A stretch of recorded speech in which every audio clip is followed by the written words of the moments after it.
These experiences led Iban to later quip, "If Algeria introduced a resolution declaring that the earth was flat and that Israel had flattened it, it would pass by a vote of 164 to 13 with 26 abstentions."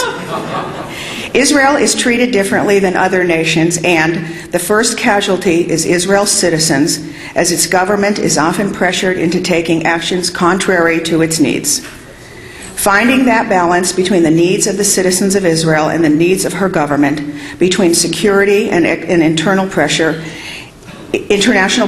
is the subject of our conversation tonight as we explore what is legal, what is just, what is possible, and what the probabilities are. Goldstone, international law, and the coming crisis in September. If you will kindly turn off your cell phones and other electronic devices, I'd like to introduce our first speaker, Avi Bell.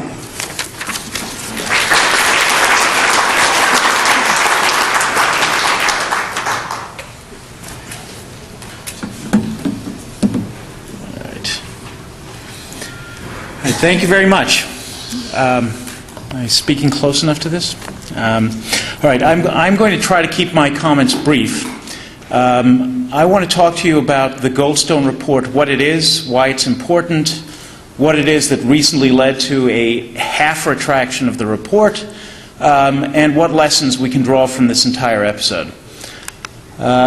If you don't know, the Goldstone report is a report that was produced by a mission of a fact-finding mission appointed by the UN Human Rights Council. It was headed by Judge Richard Goldstone of South Africa, hence the name. The other members are fairly anonymous to most of the world. Richard Goldstone was basically the face of this. I think that when the report was presented, Richard Goldstone held a press conference. It was the first time in the history of the Human Rights Council where a fact-finding mission was presented by a press conference. Goldstone took a number of efforts to pitch the merits of his report to the world, it probably was necessary to do so because the merits of the report are quite hard to find. It came in originally at 575 pages.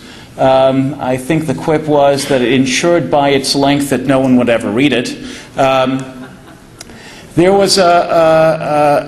was difficult to avoid criticizing the numerous flaws. The problem was to be able to fit these criticisms into some manageable format.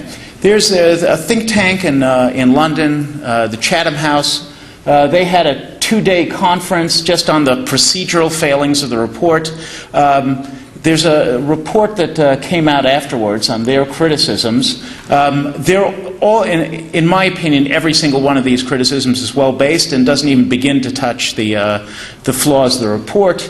Here they were, it's biased and prejudiced, with little analysis, hardly any references, aggressively biased, violated General Assembly rules on fact-finding, pre-selected witnesses by Hamas, incidents were selected for political effect, dismissively rejected Israel's extensive system of investigations.